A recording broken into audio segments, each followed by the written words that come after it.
Halo semua, selamat datang di Biara Suster-Suster Para Malaikat. Perkenalkan, nama saya Suster Patricia Kanubun. Saya berasal dari Desa Waur Kebesar, Maluku Tenggara. Saya membuat video ini karena banyak sekali anak-anak muda yang bertanya kepada saya tentang hidup saya, tentang panggilan saya. Berbicara tentang panggilan, bagi saya adalah sebuah misteri, karena ada bahagianya dan juga ada dukanya. Semua panggilan adalah rahmat yang Tuhan berikan kepada masing-masing kita, karena hidup itu adalah panggilan. Dan panggilan itu kita terima sebelum dunia ini dibentuk. Saya memutuskan untuk menjadi seorang suster setelah saya tamat SMA, di mana keinginan dan cita-cita saya untuk menjadi seorang biarawati, saya memberitahukan kepada kedua orang tua saya, dan dengan persetujuan dari mereka juga, maka saya melanjutkannya perjalanan ini dengan memutuskan untuk masuk ke biara ini setelah tamat SMA. Dan tahun itu juga saya meninggalkan Indonesia dan bergabung dengan tarekat di Filipina. Saya menjalani 3,5 tahun masa formasi, dan pada tahun 2008 saya kaul pertama. Setelah kaul pertama, saya ditugaskan di Filipina selama 3 tahun. Dan di berbeda-beda kota di Filipina, 3 kota yang saya layani dan berkarya. Dan pada tahun 2012 saya dipanggil dan diutus untuk berkarya di sini di Italia, dan sekarang saya sudah di sini untuk 8 tahun. Jujur, perjalanan saya yang saya hadapi, saya pernah alami jatuh bangun dalam mengikuti Yesus. Saya menceritakan ini karena bukan ingin menakutkan anak-anak muda yang mungkin punya hasrat dan cita-cita untuk mengambil jalan yang sama dengan saya. Tetapi saya ingin membuka pikiran, membuka wawasan Anda bahwa semua panggilan pasti saja ada tantangan dan rintangan, karena Tuhan itu selalu mencobai akan kesetiaan kita, selalu mencobai akan sebesar mana cinta kita kepada Dia.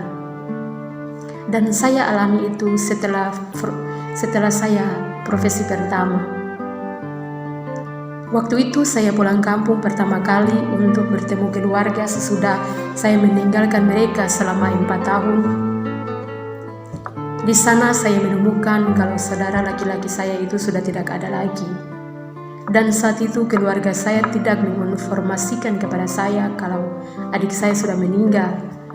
Dan saya sendiri mengetahui itu sesudah 3 bulan saya profesi pertama dan saya pulang kampung.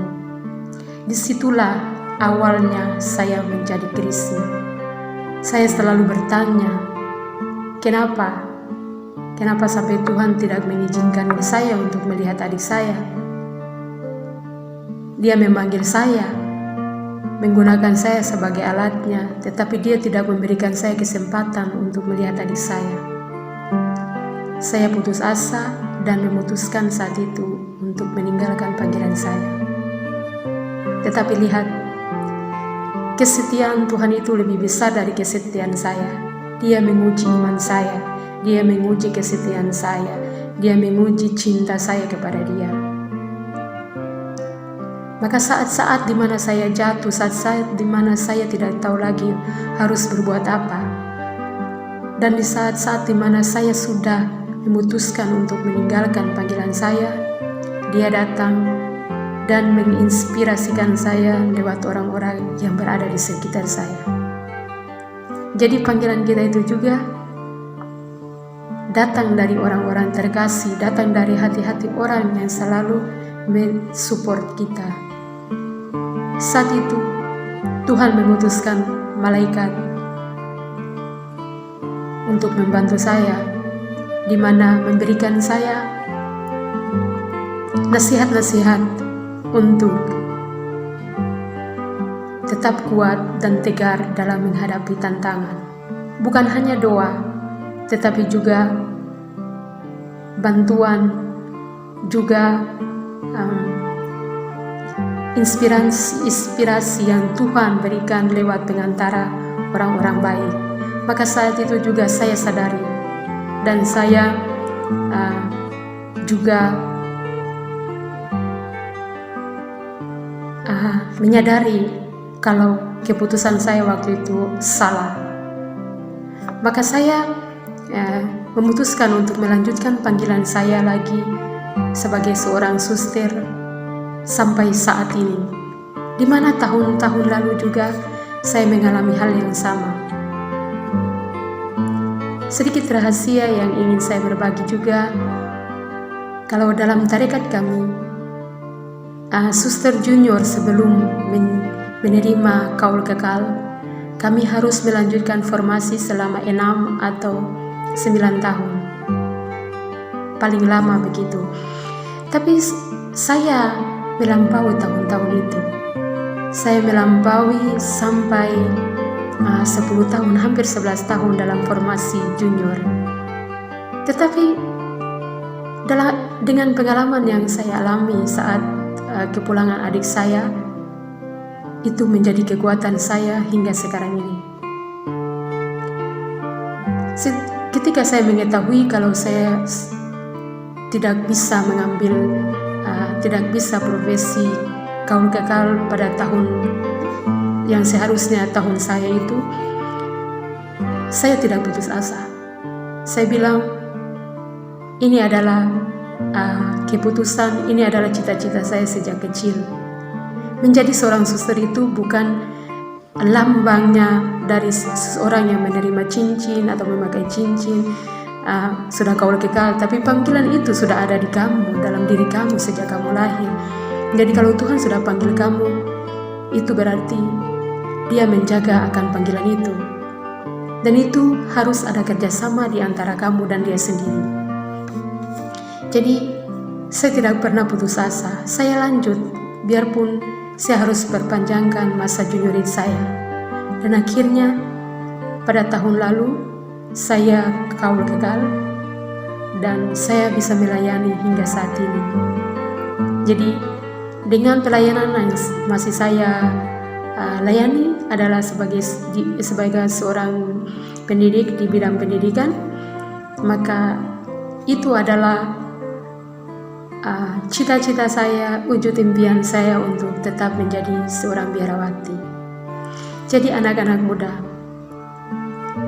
ketika kamu punya suatu tujuan dan untuk suatu cita-cita, janganlah pernah takut untuk menghadapinya. Ikutilah suara hatimu, ikutilah apa yang ada di dalam hatimu, dan harus memiliki iman yang kuat akan cinta Tuhan. Karena kadang hidup kita itu banyak sekali tantangan dan rintangan, tapi itulah jalan di mana kita mengerti bahwa Tuhan itu menjaga kita, bahwa Tuhan itu selalu setia kepada kita. Hanyalah kita saja yang selalu dan tidak menyadari akan kesetiaan itu. Kasih dan cinta Tuhan itu setia, maka berusahalah juga untuk setia kepadanya. Karena di saat kita saling setia, di saat kita saling percaya satu sama yang lain.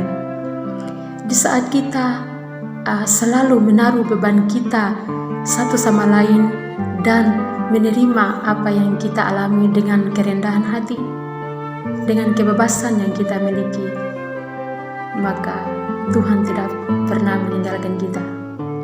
Panggilan hidup membiara, panggilan seorang imam itu adalah panggilan yang sangat spesial, di mana kamu melayani dengan semua kekurangan, kelebihan yang kamu miliki.